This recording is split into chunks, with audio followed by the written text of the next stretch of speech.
viviendo sin dejar de reír. Comía mientras reía, defecaba mientras reía. De hecho, dormía, aunque a intervalos, y se despertaba cada hora más o menos, riendo.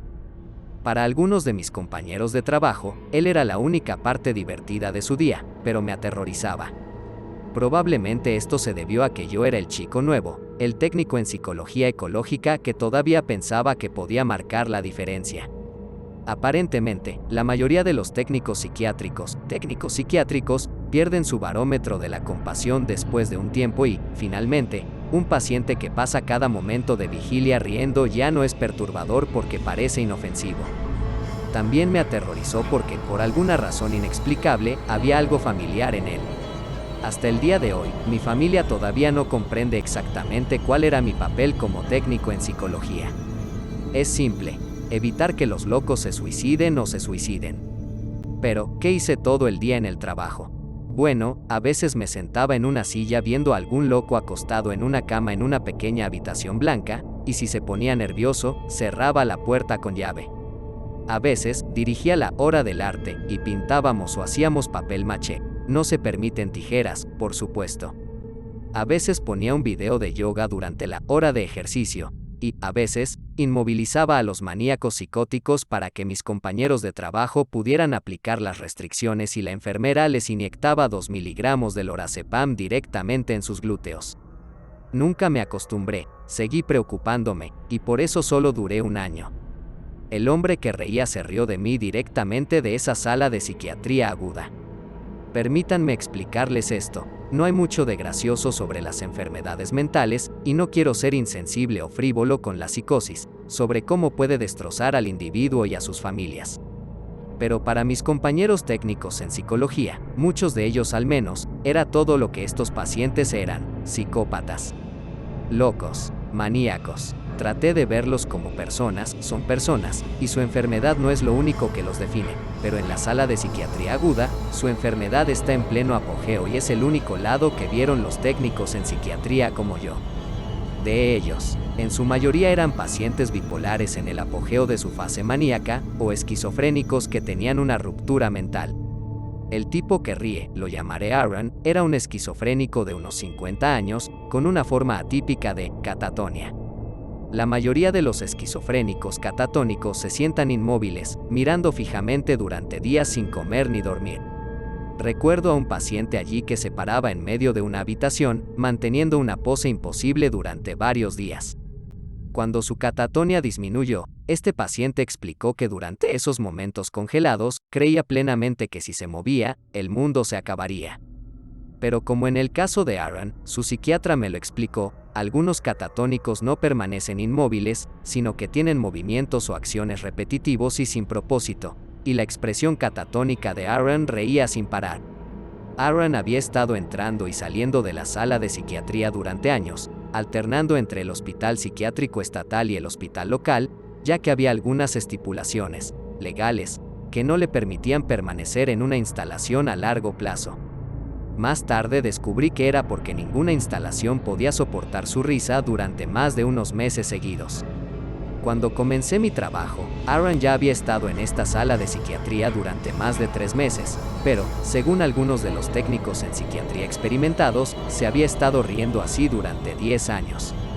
Como mencioné, la mayoría de los técnicos psiquiátricos lo encontraron divertido, y más de una vez vi a un técnico rodeando a Aaron con el brazo, riendo con él, burlándose de la forma en que su risa aguda, casi chirriante, ahogaba nerviosamente cualquier conversación en la habitación. Pero Aaron no les prestó atención cuando hicieron esto. Sus ojos miraban directamente a todos los que lo miraban, y siguió caminando en su lugar cuando un técnico trató de sujetarlo, como si hubiera un motor dentro de él que nunca se apagaba. Caminaba todo el día así, y para que comiera, yo tenía que caminar con él, colocando trozos de comida en su boca a medida que avanzábamos. Programamos descansos para ir al baño cada hora para que no tuviéramos que cambiarle de ropa, y esto funcionó el 50% del tiempo. Todo el tiempo, se reía con su risa penetrante y frenética. Me rechinó. Solo después de una semana de estar allí, temí subir a esos ascensores, recibida por su incesante risa cuando entré en esa deprimente sala de psiquiatría. Aaron no fue el paciente más aterrador que tuve allí ese año, las historias que podría contar, pero quizás el más extraño, quizás incluso el más trágico, sin duda el más personal. Comprendí que la mayoría de los catatónicos tenían esquizofrenia que empeoraba progresivamente hasta que simplemente se desconectaban, pero me mataba saber por qué este tipo se había puesto a reír y nadie sabía por qué. Antes de renunciar, les pregunté a casi todos sobre su historia y nadie lo supo, hasta que conocí al Dr. Greenwald, un antiguo psiquiatra que no había trabajado en la sala de psiquiatría en años. Escuché historias de este médico y, por lo que deduje, era un hombre amable y muy estimado que amaba lo que hacía, que no juzgaba a estos pacientes atormentados. El Dr. Greenwald fue probablemente mi mayor inspiración para convertirme en médico y, hasta el día de hoy, recuerdo la compasión que mostraba a los pacientes. Las enfermeras mayores lo adoraban, y cuando se enteraron de que se estaba tomando un descanso de su práctica ambulatoria privada para ir de vez en cuando a la sala de psiquiatría aguda, todas se emocionaron. Conocer al Dr. Greenwald en realidad superó mis expectativas y admiré cómo valoraba cada interacción, preocupándose genuinamente por cada persona que tenía frente a él, incluso por los técnicos psiquiátricos humildes como yo. Una noche, unas semanas antes de dejar de fumar, vi al Dr. Greenwald salir de la habitación de Aaron después de su evaluación, y tuve la sensación de que tendría respuestas sobre Aaron, respuestas sobre cómo llegó a ser como era. Amablemente, me dijo, como comenté en un post anterior, hay muchas cosas que he visto en mi carrera en la medicina que no tienen mucho sentido, tantas cosas que me molestan hasta el día de hoy. El caso de Aaron es otro ejemplo más. Nunca olvidaré su historia. La primera vez que el Dr. Greenwald conoció a Aaron en el hospital, reconoció algunas cosas. Aaron era un tipo bondadoso y cariñoso que, como era de esperar, le encantaba reír y hacer reír a los demás. El Dr. Greenwald lo recordó capturando audiencias, contando las historias más divertidas que tendrían a toda la habitación en un ataque. No había tenido una vida fácil, pero soportó bien sus cargas, riéndose fácilmente de las ironías de la vida, tanto grandes como pequeñas. El Dr. Greenwald no estaba al tanto de ningún historial psiquiátrico previo, aunque Aaron se había casado con una hermosa mujer que sufría de depresión y ansiedad de por vida. Debido a que Aaron tenía un deseo tan fuerte de cuidar a las personas con problemas, estos sentimientos lo atrajeron hacia su esposa. Aaron quería arreglarla y, a pesar de todo, se enamoró de ella. Rápidamente quedó embarazada después de casarse y, con el tiempo, dio a luz a un niño sano. Su enfermedad mental empeoró después del nacimiento, se cree que es depresión posparto, y Aaron casi se obsesionó con el estudio de la psicología. A pesar de sus esfuerzos por curarla, ella se deterioró, desarrolló una psicosis posparto y comenzó a escuchar voces que le decían que hiciera cosas violentas. Todo cambió cuando Aaron descubrió que su esposa había matado a su hijo pequeño. Ella no lo había asfixiado ni ahogado, pero se lo había comido. Al escuchar esto, Aaron se echó a reír y nunca se detuvo. Después de que el Dr. Greenwald terminó la historia, me quedé sin palabras, aunque no en silencio, mientras la risa estridente de Aaron emanaba de su habitación del hospital. El Dr. Greenwald se sentó allí conmigo y pude ver un destello de emoción en su rostro. No es extraño, dije finalmente, que se rompió por completo de repente. Pensé que la mayoría de los catatónicos tenían una larga historia de esquizofrenia o algo así. Me sentí como un idiota tan pronto como mis palabras salieron de mi boca. Ciertamente, Aaron tenía algún trastorno mental por haber sido paciente del Dr. Greenwald. El Dr. Greenwald me sonrió como un abuelo cariñoso. Hay cosas que son demasiado para que las maneje una mente humana. Supuse que algo tan trágico podría hacer que cualquiera se partiera.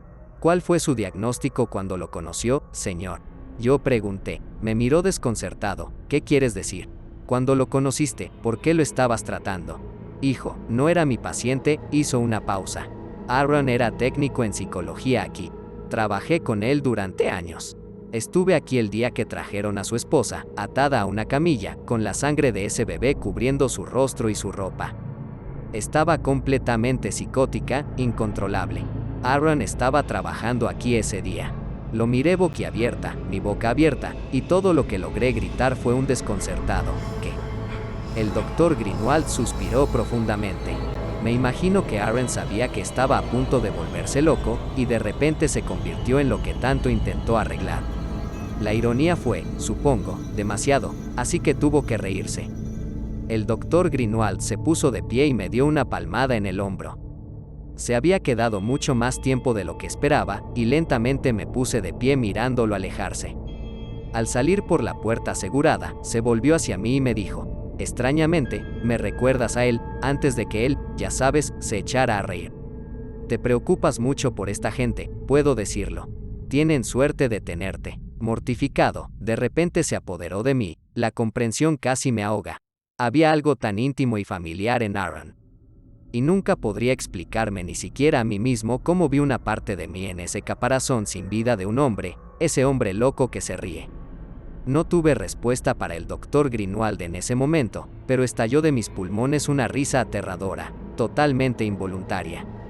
Entregué mi aviso de renuncia ese mismo día.